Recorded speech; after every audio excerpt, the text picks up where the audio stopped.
చాలామంది తెలిసిపోయింది. అప్పుడు నేను ఇంకా యవనస్తున్నాయి ఎవెంజర్స్ ఉన్నాను. అనేకమైనటువంటి సేవకులు తెలిసిపోయింది. ఇట్లా ఎవరు బాగా వాక్యం చెప్తున్నారు. నాకనే సీనియర్స్ అని పిలిపించా. జాలలి వెస్ట్ ఉన్నటువంటి మాస్టర్ మోజస్ గారు వాళ్ళు పిలిపించారు. చాలాసార్లు వాక్యం చెప్పాను ఆ చర్చలో. ఆ తర్వాత గుడ్ ఫ్రైడే రోజున మరి 7 మాటలు చెప్పాలి కదా. వాళ్ళు మార్నింగ్ అంతా అయిన తర్వాత ఈవినింగ్ వచ్చి 7 మాటలు మీరు ఒక్కరే చెప్పండి, కంప్లీట్ వచ్చేది బాగున్నాయి, మీరు బాగా చెప్తారు వాక్యం అని చెప్పి ఆ రోజు స్పెషల్గా ఉదయం ఆరాధన అయిపోయింది. కానీ నైట్ మళ్ళీ ఆరాధన పిలిపి 7 మాటలు కంటిన్యూ చెప్తారు. ప్రేమానందం అని చెప్పినప్పుడు తను కలిసిన 7 మాటలు కంటిన్యూ చెప్పాను. 7 మాటలు నేను కంటిన్యూగా చెప్పాను. ఇప్పుడు చాలా సంతోషించారు. అటు ఒక్కొక్కరు అందరికి తెలిసిపోయింది, చాలా ప్రాకిపోయింది విషయాలంతా. మరి బెంగళూరులో ఉన్నటువంటి ఒక చర్చ్ ఉంది, బెంగళూరు తెలుగు బాప్టిస్ట్ చర్చ్, అక్కడ ప్రజాత్వంలో అది ఏలియారావు అని చెప్పి చాలా సీనియర్ మోస్ట్ ఆయన ఏలియారావు అని చెప్పి. ఆయన ఒకసారి మీటింగ్లో నేను వెనక నేను కూర్చున్నాను. బీపు తట్టి మీరు యాకోబు అల్లుడు కదా అని అడిగారు. అవునాయన, అయ్యా మీరు వాక్యం బాగా చెప్పారు ఎవరు నాకు చర్చి రండి అన్నారు. అప్పుడు వాళ్ళు చర్చి వాక్యం అయితే అనేక స్థలాల్లో బెంగళూరులో చాలా స్థలాలు ప్రభు వాడుకున్నారు. చాలా సంతోషం, అందరూ చాలా సంతోషించి సీనియర్ పర్సన్ పిలిచారు నన్ను. పాస్టర్, మీ సేవా జీవితంలో అప్పుడు సేవా సంఘస్థులు ఎలా ఉన్నారు, ఇప్పుడు ఎలా ఉన్నారు మాకు కొంచెం వివరిస్తారా? ఇంతవరకు అప్పటి సేవ చెప్పాను, ఇప్పుడు సేవ మరి ఎలా ఉందండి. ఇప్పుడు ఈ 4 సంఘాలు ముమ్మరంగా సేవ జరుగుతుంది. అంతేకాకుండా గ్లోరీ చర్చ్ వాళ్ళు ప్రతిరోజు ప్రతిరోజు ఒక ఇంటి ప్రార్థన, ప్రతిరోజు వెళ్ళాల్సి వస్తుంది. అక్కడ ప్రార్థన ముగించి అది అయిన తక్షణ మళ్ళీ ఇక్కడ ప్రార్థన, మేస్వామి ప్రార్థన ఉంటుంది. మరి శరవేగం మళ్ళీ ఆటో పట్టుకుని వచ్చాను. జీవనాలు పోవాలని ఇక్కడి నుంచి ఆరాధన అవుతానే దేవుని కృపలన మరి అన్ని అనుకూల ప్రభావం సమకూర్చాను నాకు. నేను ఆటో వెళ్ళేవాడిని. జీవనాలు ముగించిన ఆటో అక్కడ వెయిట్ చేస్తాను. అప్పుడు 1 అవర్ వెయిట్ చేస్తాను నా కొరకు. మళ్ళీ అక్కడ మళ్ళీ గ్లోరీ చేసి వదిలిపెడతారు. మళ్ళీ అక్కడ మళ్ళీ యశ్వంతపురం నుంచి మళ్ళీ ముగించి నేరుగా ఇంటికి వస్తున్నాను. ఈ విధంగా ప్రభు ఇప్పటి సేవలో ఆ ప్రయాణమంతా దేవుడు సహాయపడుతున్నారు. మంచి సులభంగానే పోతున్నాను. అప్పటికంటే ఇప్పుడు కొంచెం బాగా ప్రభు నడిపిస్తున్నాను. ప్రభు స్తోత్రం. ప్రైజ్ లార్డ్ పాస్టర్ గారు, మీ 54 years ఆఫ్ సేవ జీవితంలో అప్పటి మీ సువార్త లేదా సేవ ఎలా ఉంది, ఇప్పటి మీ సేవ ఎలా ఉంది, దాని గురించి కొంచెం వివరించి మాకు చెప్తారా? ప్రభు స్తోత్రాలు. అప్పుడు నా సమకాలికలు అదే సేవ చేసేటువంటి వారు కొంతమంది మరణించారు. కొంతమంది అదే వాక్యం చెప్పినట్టుగా సంఘాన్ని ప్రభువులో ఇండుక వాక్య ప్రకారంగా సంఘం మాదిరి ఉండాలని వాక్య ప్రకారంగా చాలామంది ప్రవర్తించారు. వారి సంఘ ప్రభువులాగా ఒక నాదే రూల్ అన్నది నేను చెప్పినట్టు నాది తను సేవకులు అలాగున్నారు. కానీ వాక్య ప్రకారంగా నా విషయంలో మాత్రం చెప్పాలంటే నేను ఆ వాక్యం లోబడి ఉంటాను. అది ప్రభువులు కూడా సంఘాన్ని ప్రభువుగా ఉండకూడదు, సంఘం మాదిరిగా ఉండాలి. ఆ మాదిరి అనుసరించి కొంతమంది సేవకులు నాతో పని కొంతమంది అలాగున్నారు. కొంతమంది ప్రభులాగా మరి వాళ్ళ మాటకి వెళ్ళి వాళ్ళు చెప్పినట్టు చేయాలని ఒక కండిషన్స్ అని సంఘం చేస్తున్నారు. అలా కాకుండా ఇప్పుడు మరి వాక్యాన్ని విధేయులై మరి సంఘం ప్రభువుగా ఉండగా మాదిరిగా ఉండాలనే వాక్య ప్రకారంగా నేను అలాగే చేస్తున్నాను. నేను మరి అందరికీ నేను ఒక పాస్టర్, సీనియర్ పాస్టర్, మీరంతా నాకు లోబడి నా మాట విన్నారు మీరు అని అది లేకుండా ఒక మాదిరి సంఘానికి మాదిరిగా ఉండాలి. అట్లా కొంచెం సేవకులు నా కాలం నేను ఉన్నప్పటి నుంచి కొంతమంది ప్రభువుగా ప్రవర్తించారు. సంఘంలో అల్లరి కూడా గలాట కూడా ఇచ్చుకుని సంఘాల్లో అది చేయడం ద్వారా అది మొత్తమైన ప్రభువులాగా ఉండగా సంఘం మాదిరి ఉండాలని నా ఉద్దేశం. బైబిల్ ఉద్దేశం కూడా అదే.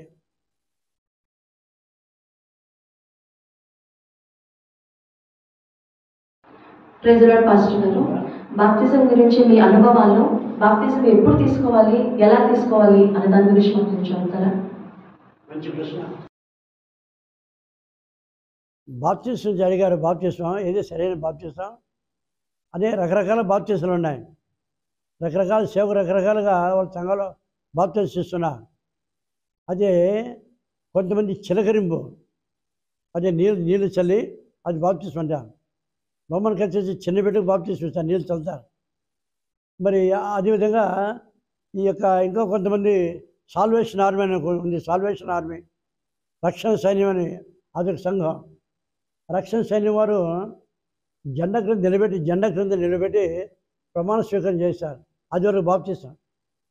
రకరకాల బాప్తిసాలు ఉన్నాయి. అంతేకాక ప్రభుని అంగీకరించగా, ప్రభు ఎవరిని తెలియక తీసుకొని చాలామంది ఉన్నారు. ఇప్పుడు యశవంత సంఘంలో అమ్మమ్మలు జేజమ్మలు అయ్యారు కొంతమంది. వాళ్ళు నేను బాప్తిసం చెప్పినప్పుడు వాళ్ళు మళ్ళీ సరే మేము తీసి ముందు మంచి బాప్తిసం కాదు. మా ఊళ్ళో ధరలు వచ్చి అదేమో గోధుమలు అవి అంత ఇచ్చి బట్టలు అంత ఇచ్చి మాకు చిన్న వయసులో నీళ్ళు ముంచేశారు. అప్పుడు వేస్తుంది మా వాక్యం మనకు తెలియదు అని చెప్పిన వాళ్ళు మళ్ళీ బాప్తిసం తీసుకున్నారు నా దగ్గర. అది సరైన బాప్తిసం, నిజమైన మారమనసు ఉంది. అది అందులో చేసి ఇమ్మర్షన్ బాప్తిసం కరెక్ట్. ఇమ్మర్షన్ అంటే ముంచడం అంట. చూడు పల్లెల్లో కొంత ఇప్పుడు కూడా బాప్తిసం వారి చేత ముంచడం తీసుకున్నావా, ముంచడం తీసుకుని అడుగుతుంటా. ముంచడం దీని అర్థం ఏమంటే యేసు ప్రభు చనిపోయి మళ్ళీ లేచాడు, ఆవిడ మన పాపాలను పాతిపెట్టి నీతి వరకు జీవించాలి అని బాప్తిసం భావం. మన పాపను కూడా మనం చనిపోవాలి, నీతి వరకు జీవించాలి. ఇది సరైన బాప్తిసం. చిలకరింపు, జెండ కింద బాప్తిసం, రకరకాల బాప్తిసాలు ఉంటాయి. అది సరైన బాప్తిసం కాదు. ఇది సరైన బాప్తిసం, నీతి బాప్తిసం. యేసు ప్రభు అడుగు నడిచేవారు. యేసు ప్రభు యోధనేది యోహాన్ ద్వారా ఆయన మునిగా సంపూర్తిగా ముంచి బాప్తిసం ఇచ్చారు. అది సరైన బాప్తిసం. ప్రభు నమ్మిన తర్వాతనే నువ్వు బాప్తిసం తీసుకోవాలి. నమ్మకం ఏదో ఒక పెళ్ళిళ్ళకని దానికి దీనికి తీసుకోవాలి, అది తప్పు. చాలా పెళ్ళి అంటే పెళ్ళి 3 రోజులు ఉందంటే ఇప్పుడు తీసుకుంటాను. ఒకసారి నేను తెలుగు బాప్టిస్ట్ చర్చిలో ఒక మ్యారేజ్ చూశాను. అక్కడ పెళ్లి కూతురు టైం అయిపోయింది, అందరూ త్వరగా గలర్ చేస్తున్నారు. బాప్టిస్ట్ అట్టే ఆ తల కూడా చెరువు ఆడుగా అడ్డు కూర్చుంది. అప్పుడు అక్కడ బాప్టిస్ట్ తీసుకునింది, అదే చేరిపోయిన కూర్చుంది. చూసారా? అలాంటి బాప్టిస్ట్ పెళ్ళిళ్ళు కాదు. బాప్టిస్ట్ నిజం ప్రభుని విశ్వసించి నమ్మి బాప్టిస్టున్నారు. ప్రభు చెప్పాడు కదా, నమ్మి బాప్తిసం రక్షణ, నమ్మని వారికి శిక్ష అంటున్నా. కాబట్టి నమ్మి మనం బాప్తిసుకోవాలి. ఇది సరైన బాప్తిసం. ముంచడం అని బాప్తిసం. ఇమర్షన్ బాప్తిసం కరెక్ట్ బాప్తిసం. స్ప్రింక్లింగ్ అదంతా కాదు. ప్రైజ్ పాస్టర్ గారు, ప్రస్తుత కాలంలో చాలా సువార్థికులు వాక్యానికి కాకుండా అద్భుతాలకి మరియు ఆడంబరాలకి మనుషులను సంతృప్తిపరచడానికి ప్రాముఖ్యత ఇస్తున్నారు. దీని గురించి మీ యొక్క అభిప్రాయం ఏంటి? మంచి ప్రశ్న అడిగారు. దీని జవాబు తెలుసు చాలా అవసరం. చాలామంది ఈ రోజుల్లో అద్భుతాలంటే, ఉదాహరణ జీసస్ కాలేజ్ మీటింగ్ అనుకున్నాం, పరుగులు ఎత్తుంటారు. ఎందుకు తెలిసిన అద్భుతాలు. మాది ఒక మిరాకిల్ జరగాలి, నా వ్యాధి బాగా కావాలి, నా కుటుంబం అనే ఉద్దేశంతో పోతుంటా. అయితే వాక్యానికి స్థానం ఇవ్వరు చాలామంది. వాక్యాన్ని ఎక్కువ పట్టించుకోవాలి. వారు కావాల్సిన అద్భుతాలు. అంటే అద్భుతాల ద్వారా నీ శరీరం బాగవుతుంది, నీ ఆత్మ క్షీణించిపోతుంది. వాక్యం లేకుంటే ఆత్మ జీవాహారం వస్తుంది కదా. అద్భుతాలు నీ నమ్మకం అద్భుతాలు జరుగుతాయి కరెక్టే. అయితే ఫస్ట్ ప్రిఫరెన్స్ మనము వాక్యానికి స్థానం ఇవ్వాలి. నమ్మకం వాక్యమైన నమ్మకం ఉంచాలి. ప్రభు ప్రతిసారి ప్రభు అదే అద్భుతం జరగదు. మొదట ఆయన నమ్మాలి, ఆయన వాక్యం నమ్మాలి, వాక్యం విశ్వసించాలి. గుడ్డివారు తజమా చెప్పారు కదా, కన్నుగా ప్రభు అన్నప్పుడు నమ్ముతున్నారు అన్నారు. నమ్ముతున్నా ప్రభు అన్న, మీరు నమ్మక ప్రభు మీ కన్ను, కానీ వెంటనే కన్ను బాగా. తర్వాత అద్భుతం. మొదట నమ్ముతా అంటే మొదట స్వార్థ వినుట, ప్రభు నమ్ముట, ఆ తర్వాత అద్భుతాలు. ఇప్పుడు ఎందుకు అద్భుతాలు ఎక్కువ ప్రేమిస్తానంటే, అద్భుతాల ద్వారా మరి ఆ అద్భుతం చేసే వ్యక్తులు వారు ఘనత పొందాలి, వారి భయం పొందాలి, వారికి మంచి పేరు రావాలి అని ఉద్దేశం చాలామంది అలా చేస్తుంటారు. అది ఆ విధంగా చేయడం ద్వారా దేవుని మహిమను దొంగిలిస్తున్నా అని అర్థం. నా మహిమను ఎవరు ఇచ్చేవాళ్ళు కాదు ప్రభు అన్నాడు కదా. అది ఆ మహిమను దొంగిలించేటైతే ప్రభు ద్వారా మనం ఏం పొందడం, వాళ్ళకి శిక్షకు గురైపోతుంటారు. బృహస్పతి దేవత అదేగా చేసింది, ఆయన మహిమను దొంగిలించాలనుకున్నాను. నేను దేవుడు సార్ నుండా దేవుడు కనుక గొప్పడగాలనుకున్నా, నరకవేయబడ్డా. కాబట్టి మనం ఆయన మహిమను దొంగిలించకూడదు. ఆయన మన ద్వారా ఆయన మహింపరచబడాలి. అద్భుతాలు మంచిదే, అదే మనసంతా అద్భుతాలు వాక్యం విసర్జిస్తుందా. వాక్యం అనేది ప్రారంభం, ప్రాముఖ్యం. మాత్రదాన్ని మాట జ్ఞాపకం చేసుకొని ప్రభా నువ్వు వచ్చి నా సహోదరు బెచ్చుకుంటాడన్న అప్పుడు యేసు ఏమన్నాడు మార్త నువ్వు నమ్మితే ఆయన నమ్మినాడలా నువ్వు అద్భుతం చూడగలన్నా దేవుని మహిమను చూడగలవు మొదటి నమ్మాలి ప్రభువును మొదటి వాక్యం విశ్వసించాలి అందువల్ల తర్వాత నువ్వు ఎప్పుడైతే మార్త మాట విని నమ్మిందో వెంటనే లాజరు సజీవం బయటకు వచ్చారు కాబట్టి మొదట నీ వాక్యం చాలా ప్రాముఖ్యం తర్వాత అద్భుతాలు నువ్వు వాక్యం ప్రకారం పెడితే అద్భుతం కావాలంటే నీ శరీరం స్వస్థత ఉంది కానీ ఆత్మ స్వస్థత లేదు ఆత్మ క్షీణించిపోతుంది బాగా నరకం వెళ్ళిపోతుంది కాబట్టి పేరు ప్రతిష్టల కొరకు వాళ్ళు పేరు పొందే కొరకు చాలామంది అద్భుతాలు చేసి అనేకులు ఆకర్షించుకుంటారు ఆకర్షించి అందరూ వెళ్ళిపోతుంటారు కాబట్టి మొదట చాలా ప్రాముఖ్యం వాక్యం చాలా ప్రాముఖ్యం తర్వాత అద్భుతాలు ప్రభువు స్తోత్రం సార్ కొన్ని తరాల నుంచి మన పైన ఉన్న ఒక అలిగేషన్ ఏదో ఒక మచ్చ సార్ మత మార్పిడులు అన్నట్టు పర్టికులర్గా మన మీదే ఉంది సార్ అది ఎందుకంటే రాజ్యాంగంలో కూడా ఉంది కదా సార్ వాళ్ళకి నచ్చిన మతాన్ని వాళ్ళు ఆచరించవచ్చు అన్నట్టుగా ఉండి కూడా పర్టికులర్గా మనల్ని ఎందుకు ఒక కార్నర్ చేసి లేదా ఒక నిందలాగా మన పైన మోపుతున్నారు దీని గురించి ఏమైనా చెప్పండి సార్ మతం మారేది కాదు మనసు మారే యేసు వచ్చి లోకాన్ని మరి ప్రభు ఈ లోకానికి వచ్చే ఎన్ని వచ్చే లోకానికి అంటే అందరి మనసు మార్చడం రక్షించడం రక్షణ చేసి కానీ మతం మార్పు రాలేదు మతం మార్చక రాలేదు కాబట్టి స్వార్థ వినడం ద్వారా మనసు మారాలి రక్షణ పొందాలి రక్షణ కూడా మోక్షం లేదు మోక్షం నరకం తప్పదు ఇప్పుడు మత మార్పిడి ఎందుకు నింద వేస్తున్నారు చాలామంది అంటే వారు కక్ష తీర్చుకుని వారు మనకున్నటువంటి వారికి ఆ క్రోధం తీర్చుకోనికి ఆవిడ వ్యతిరేకంగా ప్రవర్తిస్తున్నారు అంతేగాని మరేం లేదు శ్రోత చెప్పుడు ద్వారా మత మార్పిడి కాదు మనస్సు మార్పిడి మనసు మార్చుకున్నప్పుడు రక్షణ పొందినప్పుడు పరలోక రాజ్యం రక్షణ లేకుంటే నరకం తప్పదు అజ్ఞానత పూరిస్తారు ఈ సత్యాలు వాళ్ళకి తెలియదు ఒకటి తెలిసినప్పుడు కూడా ఏదో ఒక విధంగా ఏదో ఒక నేరం అప్పి వాళ్ళను బాధించాలనే ఉద్దేశంతో సాతాను ప్రేరేపణ ఆవిడ ప్రవర్తిస్తుంది ఇది మనసు మత మార్పు కాదు మనసు మార్పు వారికి తెలిసినప్పుడు కూడా వారు మన పైన ఒక కక్షతో వారు ఆ విధంగా ప్రవర్తిస్తుంటారు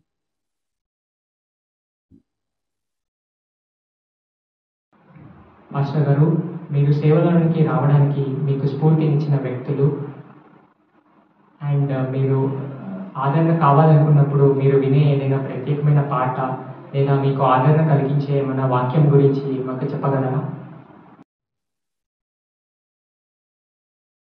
ఇప్పుడు ఈ ప్రశ్నకు మంచి ప్రశ్న అడిగారు. అదే సేవకు నేను ఎలా వచ్చింది అంటే బలవంతంగానే కాదు, కానీ ఇర్మియాకి చెప్పినట్టుగా ఆ వాక్యం నాలో ఫలించింది. నిన్ను గర్భం రూపించమని నేను ఏర్పాటు చేసుకున్నాను. ఆ ఏర్పాటు ఎప్పుడు నేను ఏర్పాటు ఉన్నా నాకు ఎప్పుడు తెలిసిందంటే ఆకస్మికంగా ఒక వ్యక్తి నా దగ్గరకు వచ్చి ఈరోజు పాస్టాల చర్చలో మీరు వాక్యం చెప్పాలని నేను చెప్పినప్పుడు అదే ఫస్ట్ టైం. నేను అనుకోలేదు. అదే సమయంలో నేను నిరాకరించలేదు. నేను వెళ్ళి వెంటనే చర్చ వాక్యం చెప్పాను. అది ఫస్ట్ టైం నేను వాక్యం చెప్పను. అందులో నాకు ఇష్టమైన వాక్యం ఏమంటే ఆకర్షించిన వాక్యం. యేసులోకి ఉన్నప్పుడు ఆయన సంతోషం జీవించలేదు. ఆయన వేదన రోధంతో జీవించేసిపోయి లోకంలో అందుకు దేవుడైనప్పటికీ ఆయన వేదన రోధంతో జీవించారు. ఆ జీవితాలు అంతా దుఃఖంతో గడిపారు.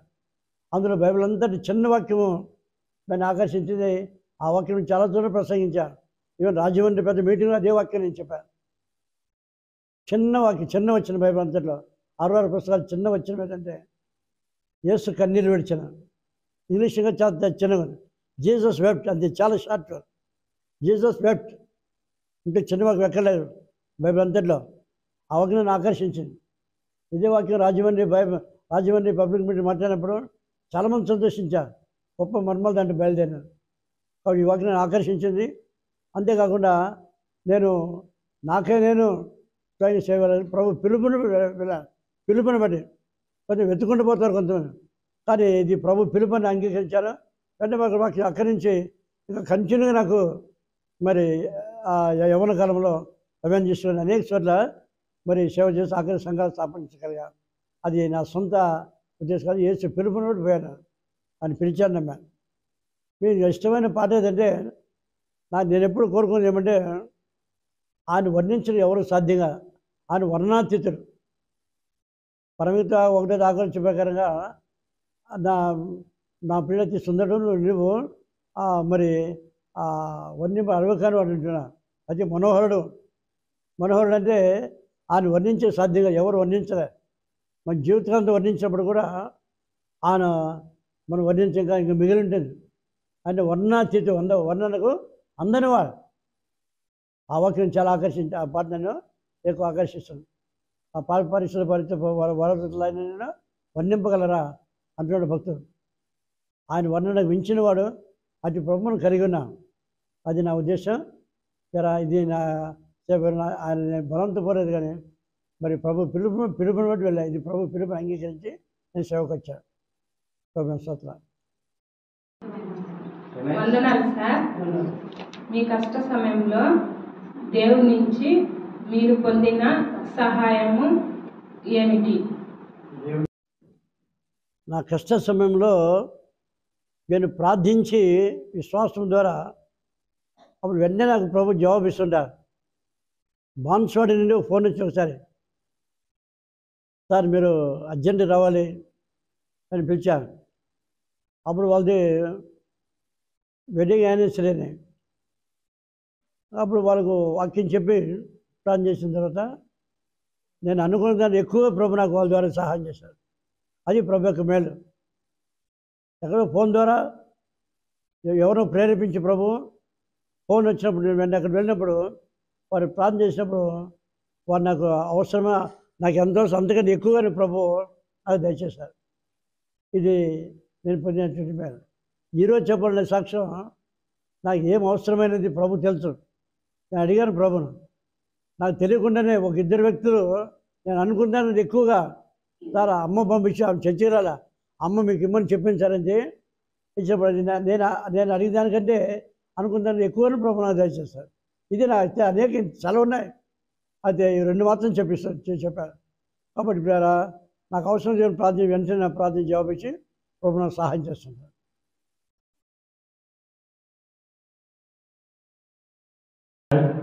రక్షణ పొందిన వారిలోనూ అన్యులాచారము పాటిస్తున్నారు. వాటిపై మీ అభిప్రాయం? రక్షణ పొందిన వారు ఆచరిస్తున్నారు. ఎందుకు అనే ప్రశ్న. దీనికి ఒక కారణం ఉంది. మనుషులు సంతోషపడతారు. వాళ్ళు చెప్పినటువంటి మెచ్చుకుంటారు, చాలా సంతోషిస్తారు అనే ఉద్దేశం దేవుడు ఏడిపిస్తున్నా. అందుకే మేము చాటు ఏడుస్తున్న వాక్యం ఉంది. అందువల్ల అన్యులు ఆచరించి మనుషులు సంతోషకరం చేస్తున్నా కానీ దేవుని దుఃఖపెడుతున్నారు వారు. నేను కన్నా చూసిన విషయం చెప్తున్నాను. ఎండి బ్లాక్, మలేషియా ఎండి బ్లాక్లో ఒకసారి చాలా ఏళ్ల క్రితం ఒక ఇల్లు దర్శించకపోయాను. ఆయన సహోదరి ఇల్లు ఊడుస్తున్నది.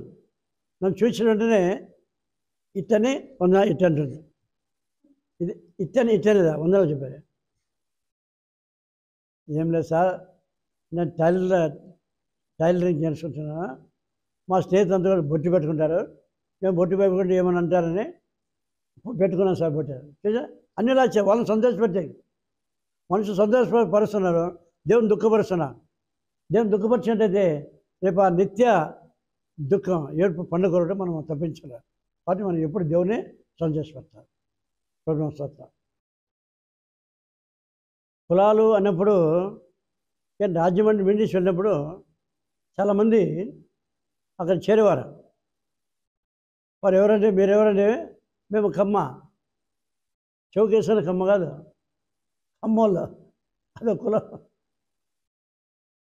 మళ్ళీ తర్వాత మేము బల్జీ అదే కులం,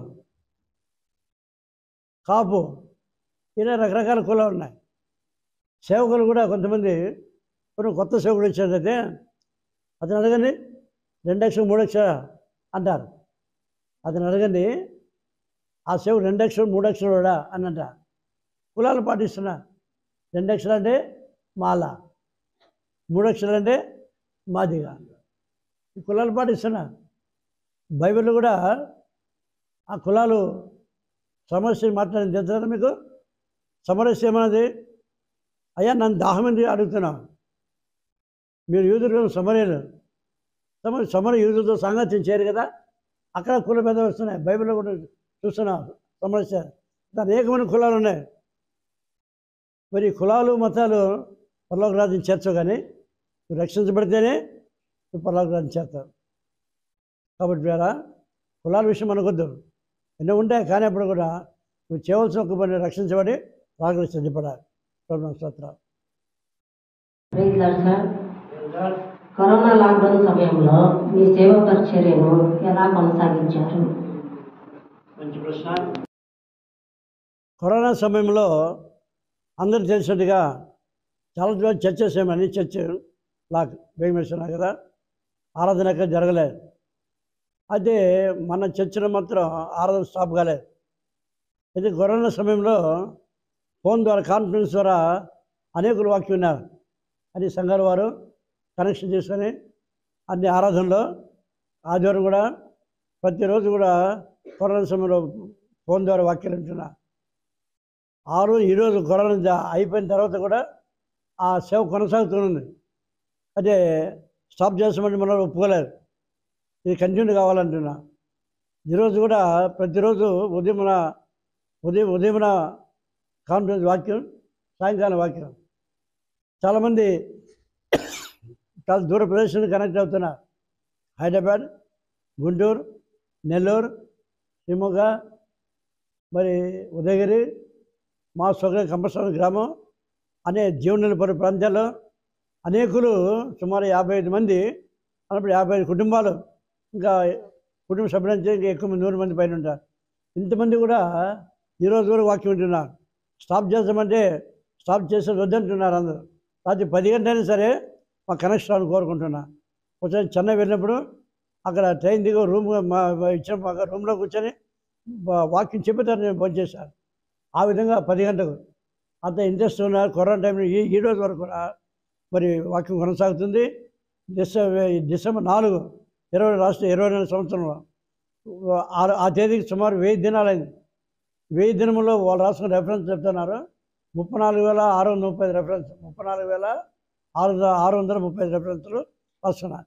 ఈ విధంగా కరోనా నుండి నేటి ఈ రోజు కూడా కాన్ఫరెన్స్ ఆగిపోలేదు. ఇది కరోనా జరిగిన సేవ.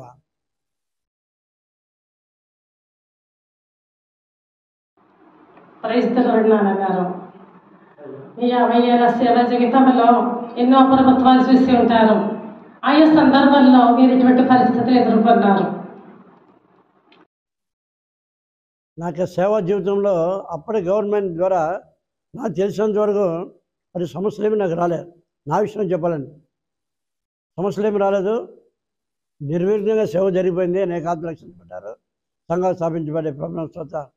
ఇప్పుడు ఈ కాలం గవర్నమెంట్ కొంత అనేక ఈ క్రిస్మస్ సందర్భాల్లో ఎక్కువ పోకూడదు, ఎక్కడ వెళ్ళకూడదు, మరి కేరళస్ వెళ్ళకూడదు, సేవ కూడా అక్కడక్కడ మరి స్వార్థ చెప్పడం కొన్ని ఆటంకాలు వచ్చినప్పుడు కూడా ప్రభు సహాయం చేశారు.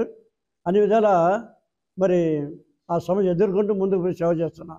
ఇటువంటి ఆటంకాలు వచ్చినప్పుడు కూడా ఆ కాల గవర్నమెంట్ కూడా ఒకసారి జీవనంలో పనిపోవాలంటే పెద్ద లారీ వచ్చే లారీ ఎక్కి చూపాను పిల్లలు మేము కేరళ లారీ ఫుల్ దిగుతాం అక్కడ. ఆ గవర్నమెంట్ మరి ఎటువంటి ఆటంకాలు మాకు కలగలేదు. ఇప్పటి కాల గవర్నమెంట్లో కొంత రిస్ట్రిక్షన్, వెళ్ళకూడదు, గుంపులు తిరగకూడదు, కేరళస్ వెళ్ళకూడదు, స్వార్థ చేయాలి ఉన్నప్పుడు కూడా అప్పుడు కూడా 2-3 తీసుకొని నేను సేవ జరిగించా ప్రోగ్రామ్ స్వార్థ. ప్రైజ్ ది లార్డ్ నాన్నగారు. 66 పుస్తకములలో ప్రకటన గ్రంథమునకి ఎందుకు అంత ప్రాముఖ్యత ఇస్తున్నారు?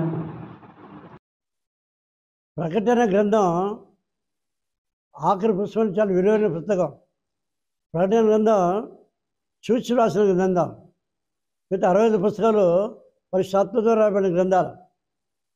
యోహాను పద్మావతి పరాస్తున్నప్పుడు ప్రభు దర్శనమిచ్చి క్రీస్తు శకం 96 సంవత్సరం ప్రకటన రాయబడింది. ప్రభు దర్శనం ద్వారా యోహానుకు ప్రపంచ భవిష్యత్తును తెలియజేశారు. ప్రపంచ భవిష్యత్తు కాబట్టి ప్రకటన చాలా ప్రాముఖ్యమైన గ్రంథం. ప్రకటించవలసింది కానీ దాచిపెట్టే గ్రంథంగా చాలామంది దాచిపెడుతున్నారు, చెప్పడం లేదు. ఏమి నేను కారణం అంటే అందులో సాతాను ప్రాముఖ్యత ఉంది. సాతాన్ యొక్క సిగ్గు చెడు నాశనం, వాని పుట్టుక వాని నాశనం ప్రకటనలో కనిపిస్తుంది. వాని పుట్టుక ఆదికాండంలో ఉంది. అది ఆదికాండం 2-3 పేజీలు చిరిగిపోయింటే వాని పుట్టుక ఎవరికి తెలియకూడదు. వాని నాశనం ప్రకటన ఆఖరి అధ్యాయంలో ఉంటుంది. అది ఆఖరిలో 2-3 పేజీలు చిరిగిపోయింటాయి. ఒక యవన నా బైబిల్లో ప్రకటన పూర్తి పోయించలేదన్న. ఇది సైతాన్ యొక్క ప్రమేయం. ప్రజలు చదివి గలిబిరి గ్రంథం, అర్థం కాని గ్రంథం, అది ఎవరు చెప్పరు కూడా. అందులో ఆ ప్రకటన ప్రాముఖ్యత ఆత్మతన ప్రాముఖ్యతను గ్రహించారు ప్రమాణ స్వత. అందులో ప్రకటనలో చాలా విలువైన అంశాలు ఉన్నాయి. ప్రభుని గురించి ఒక గొప్ప అంశం అంటే, నేను ఎక్కువ ప్రసంగం ఏం చేయను, దాంట్లో విషయాలు మనకు కొన్ని తెలుసుకుని చాలా బాగుంటుంది. అందుకే ప్రకటన ప్రాముఖ్యత ఇస్తున్నా. ఇది గలిబిరి గ్రంథం, అర్థం కాని గ్రంథం. గొర్రెపిల్లకు 7 కన్నులు 7 కొమ్ములు ఎందుకన్నారు అక్కడ ప్రకటనలో? గొర్రెపిల్ల ప్రభావాన్ని చేస్తే 7 కన్నులు 7 కొమ్ములు. కొమ్ములు అనగా శక్తి గుర్తు. 7 నేత్రాలు అనగా 7 కన్నులు అన్నప్పుడు మరి మొదట స్ట్రైట్ చూస్తాం, మరి వెనక్కి చూస్తాం, ఎడం పక్క కుడి పక్క పైన క్రింద 6 దిక్కులను ఒకసారి చూస్తాం యేసుప్రభు. మనం తల తిప్పాలి, 6 సార్లు తల తిప్పాలి. పైగా తల కింద చూడ కిందించాలి. అట్లా 6 దిక్కులను ఉన్న చోటనే అలా చూడగల యేసుప్రభు. ఈ మర్మాలు ఎవరికి తెలియదు. 7వ నేత్రం భవిష్యత్ నేత్రం, భవిష్యత్తు చూసే నేత్రం. వచ్చే సంవత్సరానికి ఈ సమయానికి మన భవిష్యత్తు ప్రభు చేసేసారు. అది ప్రకటన మర్మాలు. అందుకే ప్రకటన విలువైన గ్రంథం, ఎవరికి అర్థం కాని గ్రంథం.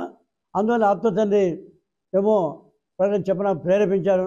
దాని నుంచి ఎక్కువ స్టడీ చేసి ప్రార్థించి మొదట 91 ప్రార్థన 96 ముగించాం.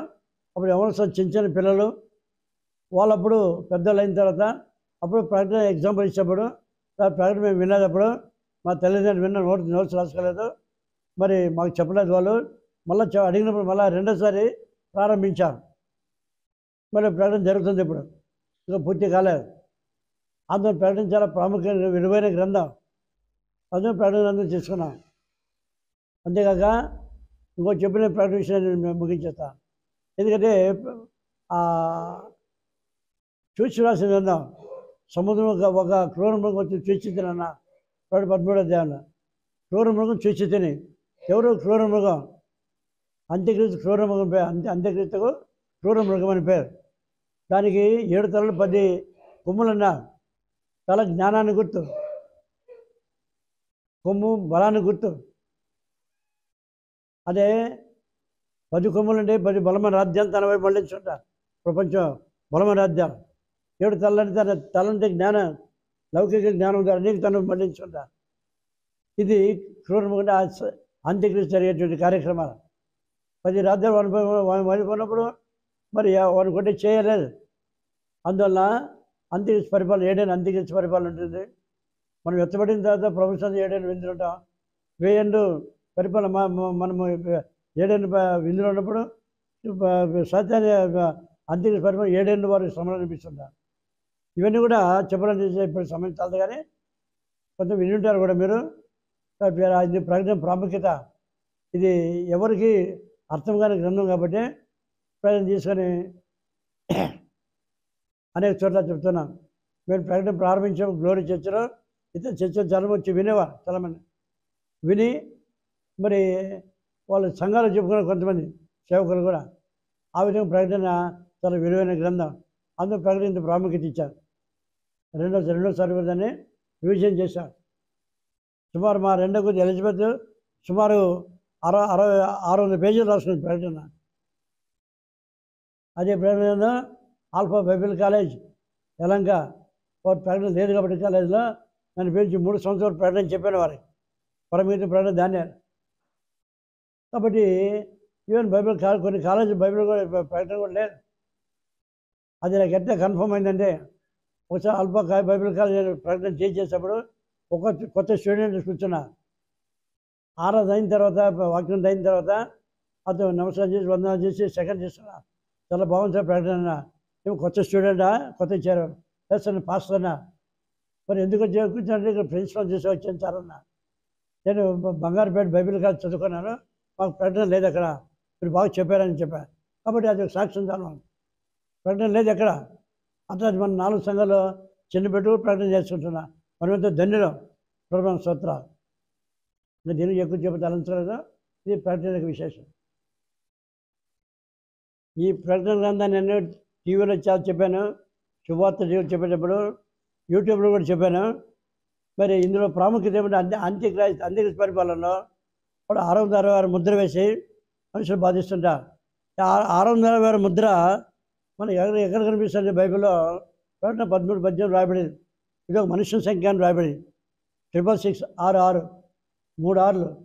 ఈ 666 వచ్చే కారణం ఏంటంటే దాంట్లో మార్టిన్ లూథర్ మరి రోమా సామ్రాజ్యం వెళ్ళా, పోపుని చూసి వెళ్ళా, పోపు దగ్గర మాట్లాడి పోప్ కిరీటం పైన వికారాస్ ఫిరిడై అని రోమన్ లెటర్ రాశారు. వికారాస్ ఫిరిడై దాంట్లో రోమన్ సంఖ్య లెక్కించేటైతే 660 వస్తుంది. Vicarious spelling VICARIUS vicarious.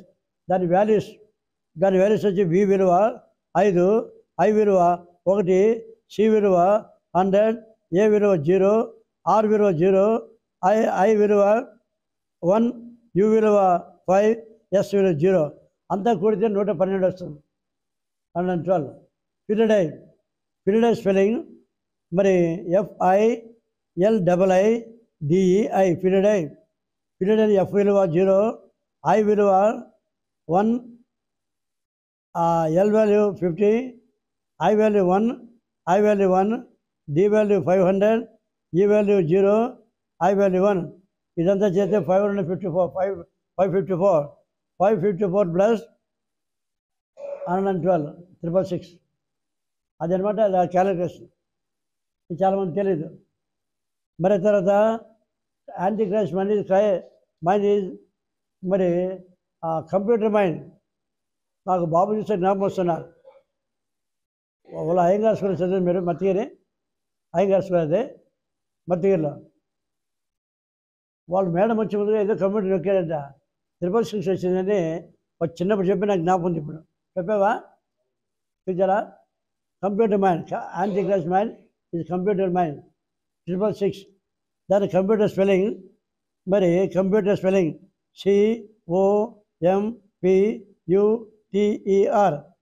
దాని వాల్యూస్ వచ్చేసి అదే ఫస్ట్ ఏ నుండి లెక్కేసుకుంటే A value 12, A value 6, B value 12, 6 add చేసుకుంటే బాగా. అదే కంప్యూటర్ మైండ్ వచ్చినప్పుడు C value 18, O value 90, M value 78, P value 96, U value 126, T value 120, E value 30, R value 108. 666 computer mind, Antichrist mind, computer mind. అదే ఆ రాజ్య భాష Latin భాష గ్రీక్లో లాటినోస్ అంటారు. లాటినోస్ స్పెల్లింగ్ LATEINOS లాటినోస్. L value 30, A value 1, T value 300, E value 5, I value 10, N value 50, O value 70, S value 200. Total లెక్కేస్తే 666. ఇతను వాల్యూస్ చాలామంది తెలీదు. ఈ మనతో లెక్కించి అంతా నోట్స్ రాసుకున్నాను, చాలామంది రాసుకున్నా. ఇంకో ఫైనల్గా చెప్పాలంటే దానియేలు గ్రంథం 3:1 నమ్మకంగా దూరాన్ని మైదానంలో ఒక విగ్రహాన్ని నిలబెట్టారు. ఆ విగ్రహం యొక్క మరి ఎత్తు 60 మూరలు, వెడల్పు 6 మూరలు. 60 + 6 వచ్చేస్తే 666. నమ్మకంగా పెట్టించేటువంటి ఆ విగ్రహం యొక్క విలువ 666. ఈ విధంగా మరి అంతేగా 666 వేసి అనేకులు బాధిస్తుంటా. ఆ 666 వేసుకున్నటువంటి వారిని చాలా బాధిస్తుంటా. ఆ తర్వాత దేవుని ఉగ్రత వారిపైకి వచ్చినప్పుడు మరి భయంకర శ్రమ అనిపిస్తారు భూలోకంలో. కాబట్టి ప్రియులారా, ఈ ప్రకటన నేను ఆల్ఫా బైబిల్ కాలేజీలో కాకుండా మరి యూట్యూబ్లో చెప్పాను, మరి శుభవార్త టీవీలో చెప్పాను. ఇంకా అనేక చోట్ల ప్రసంగాలు పిలిచినప్పుడు ఆ సంగతి చెప్తున్నా. స్వత ప్రకటన అందరూ తెలుసుకునే ఉద్దేశంతోనే ఈ ప్రకటన చెప్తున్నా. ప్రకటించాలి. విలువైన గ్రంథం మన భవిష్యత్తుని తెలిపే గ్రంథం. పరమగీతం మరి రాకడ సిద్ధపరిచే గ్రంథం. ఈ 3 గ్రంథాలు ఎక్కువ చెప్తుంటాను. ఈ 2 గ్రంథాలు చాలా విలువైన గ్రంథాలు. మన సంఘాలకు ఎంతో గొప్ప భాగ్యం దేవుడు ఇచ్చారు. చిన్నపిల్లలు కూడా నేర్చుకొని మరి వాక్యం వింటున్నా. మనం ఎంతో ధన్యులు. ప్రభువుకు స్తోత్రం. Praise lord sir. ఎప్పుడైనా మీరు ఎమర్జెన్సీ టైంలో ఎప్పుడైనా సండే కూడా మీరు చర్చికి వెళ్ళలేని సందర్భాలు ఏమైనా ఎదుర్కొనింటారా? ప్రభువుకు స్తోత్రాలు. అత్యవసర పరిస్థితుల్లో మీరు ఎప్పుడైనా చర్చి అనుకున్నారో పోక నేను ప్రశ్న వచ్చింది. అత్యవసర పరిస్థితి అన్నప్పుడు ఇంత సందర్భం ఉన్నప్పుడు మరి పరిస్థితులు రాకుండా అవసరమైన పరిస్థితులు తప్పకుండా వస్తాయి.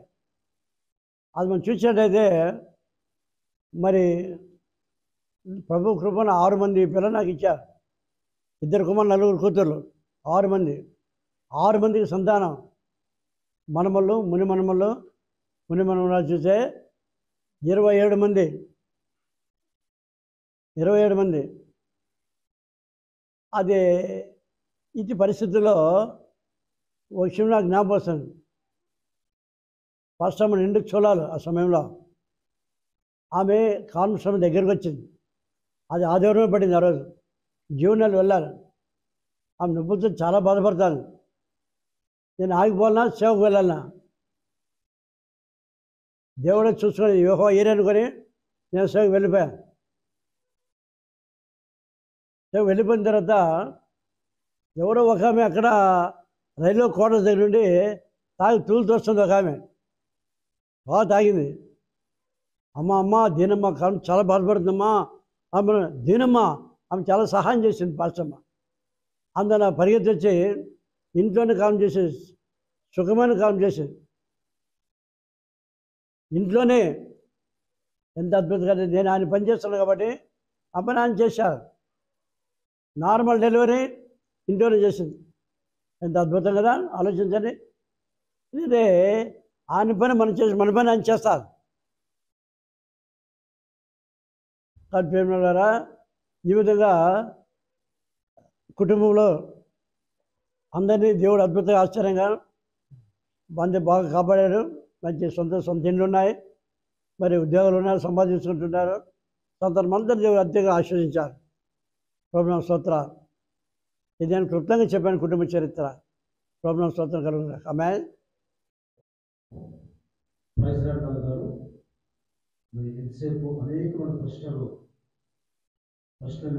వేసి మిమ్మల్ని అడిగారు. అడిగిన ప్రతి ప్రశ్న కూడా మీరు సూటిగా సమాధానం ఇచ్చారు. మీ సేవా జీవితంలో సేవల ప్రారంభమైంది. సేవలు ఎదుర్కొన్న ఆటంకాలు, విజయాలు, మరి ఎన్నో విధాలుగా సేవ నిమిత్తం మీరు వారికి అనేకమైన ప్రశ్నలకు సమాధానం ఇచ్చారు. మరి ఈ 50 ఏళ్ళ సేవా జీవితంలో మీరు ఎదుర్కొన్న అనేకమైన శోధనలు, వేదనలు, బాధలు, దేవుడి ద్వారా అనేకమైన మేలు కూడా పొందుతున్న సంఘాలు పెట్టారు. మరి మీరు అనుకున్నట్టుగా టీవీ ఛానల్లో మాట్లాడుతున్న శుభార్తలు కూడా 3-4 సంవత్సరాలు మాట్లాడారు. దేవుని స్తోత్రం కలుగుగాక. మరి ఇక ముందుకి ఒక అంబిషన్ అంటే మీకు ఆశయం ఏంటి అంటే, మీరు కోరుకోలేదు డాక్టరేట్ కావాలని, మీరు కోరుకోలేదు మరి ఇంకా సెలబ్రిటీ కావాలని. చాలామంది సెలబ్రిటీలు అవ్వాలని కోరుకుంటారు, కానీ మీరు అలా కోరుకోలేదు. ఇవన్నీ కూడా దేవుని కృప ద్వారా వెతుక్కుంటూ వచ్చాయి. ఇటీవల మీకు డాక్టరేట్ కూడా పొందుకున్నారు చెన్నై యూనివర్సిటీ. వారి ద్వారా వారే మీకు ప్రత్యేకించి మిమ్మల్ని వారు ఏర్పరచుకొని వారే మీకు ఇచ్చిన డాక్టరేట్. దేవుని స్తోత్రము. దీన్ని బట్టి మేము కూడా ఆనందిస్తున్నాము. ఇక ముందుకు ఒక ఆశయం ఉంటుంది. మీకు అంబిషన్ ఏంటి, మీకు కోరికలు ఏంటి? ఇద్దరు కోరికలు ఉంటాయి సేవకులకు. ఇంకా రాబో రోజుల్లో నేను ఎలా ఉండాలి, ఇలా చేయాలి, సేవ ఎలా ఉండాలి. ఆఖరిగా అంబిషన్స్ ఏమన్నా ఉన్నట్లయితే మీకు అంబిషన్స్, మీకు అభిప్రాయం గురించి మనకి మాకు తెలియజేసిన దేవుడిపేట మనవి చేస్తుంటున్నాను. నా కోరిక ఏమని అడిగారు కాబట్టి అది నేను తెలియజేస్తున్నాను. దేవుడు నాకు ఇచ్చే సందర్భం అంతా కూడా విశ్వాసం స్థిరపడాలి, విశ్వాసం వీరులుగా ఉండాలి. ఇక్కడ బంధువులు అందరూ అంతే, అందరూ కూడా విశ్వాసం స్థిరంగా ఉండి రాకడ సిద్ధపడాలి. 4 సంఘాలు పెద్ద ఎవరు వదిలిపడగా అందరూ రాకలు ఎత్తబడని ఒక గొప్ప కోరిక నాలో ఉంది. అంతేకాక ఇంకా రాబో రోజు కూడా మరి ఇప్పుడు కూడా సేవ భారం ఇంకెక్కువ ఇంకా సేవ చేయాలని రాకడ పర్యంతం సేవలు ఉండాలని నా యొక్క కోరిక. ఇప్పుడు అదే నడిపిస్తున్నా. 4 సంఘాలు కూడా ఎటువంటి శక్తివంచం లేకుండా మరి ప్రభు నడిపిస్తున్నా. చాలామంది అనుకుంటుంటా 80 సంవత్సరాలు కానీ ఇంత అతి బలంగా తిరుగుతున్నాను అని నేను విన్నాను వాళ్ళ ద్వారా కొంతమంది వీళ్ళ.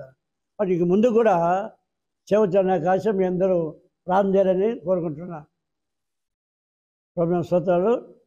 అందరూ విశ్వాస జీవితాన్ని స్థిరపడిపోవాలని, అందరూ మానవ ప్రభు కొరకు రాకని ఎదురు చూడాలని, రాకని ఎత్తబడాలని నా యొక్క కోరికను. ప్రభు స్తోత్రాలు. యవనస్తు దేవుడు ఒక గొప్ప ప్రేరణ కలిగజేశారు.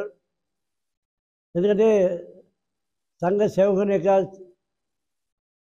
వారి యొక్క జీవిత చరిత్ర, వాళ్ళ సేవ, వారి యొక్క సేవ ప్రారంభం ఒక ఇంటర్వ్యూ పెట్టి నేను సుమారు 27 ప్రశ్నలు రాసి వారి యొక్క ఇంటర్వ్యూ పెట్టాను నాకు.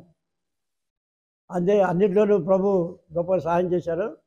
వాళ్ళకు ఉన్నటువంటి నా యొక్క గొప్ప ఉద్దేశం, ఒక గొప్ప ప్రేమ ఏమంటే అది మనకి ఇప్పుడు తెలుస్తుంది. వారు ఈ కార్యక్రమం నిన్న 22 రోజులు మరి ఈ కార్యక్రమం జరిగించారు. సంపూర్తి అయింది. ఇంకా రాబో రోజు మరి ఎక్కువ కాలం దేవునికి చేయగలిగినట్టు, దేవుని వారు దాచిన మేలు వారు పొందగలిగినట్టు నేను ఆశిస్తున్నాను. ప్రభుత్వ స్తోత్రాలు. అంతేకాక ఈ యొక్క కార్యక్రమానికి చేసినటువంటి బంధువులంతా వచ్చారు, సంఘస్థులు మన బంధువులంతా వచ్చారు. కాబట్టి మీకు కూడా నేను కృతజ్ఞత చెప్తున్నాను. ప్రభుత్వ స్తోత్రాలు. ఇంటర్వ్యూలో అనేకమైనటువంటి విషయాలు, అనేక ప్రశ్నలు, దానికి సరైన జవాబులు మరి మనం పొంది ఉన్నాము. ప్రభుత్వ స్తోత్రాలు. ఇంకా రాబో రోజులు మరి ఎక్కువ ఇటువంటి కార్యక్రమం జరిగించి ప్రభు మహిమకరంగా జీవించాలని నేను ఆశిస్తున్నా. ప్రభుత్వ స్తోత్రాలు. మేము ప్రార్థన చేసుకున్నాం. ప్రార్థనాశ్రంతో సెలవుస్తున్నాం. ప్రభా దయమేడ కృపల తండ్రి, ఆశ్చర్యకరడ మీ ఘనమైన స్థుతులు స్తోత్రం చెల్లిస్తున్నాం. ఆయన యవనస్తులైనటువంటి వారి ప్రభా గొప్ప ఏర్పాటు చేశారు ప్రభా.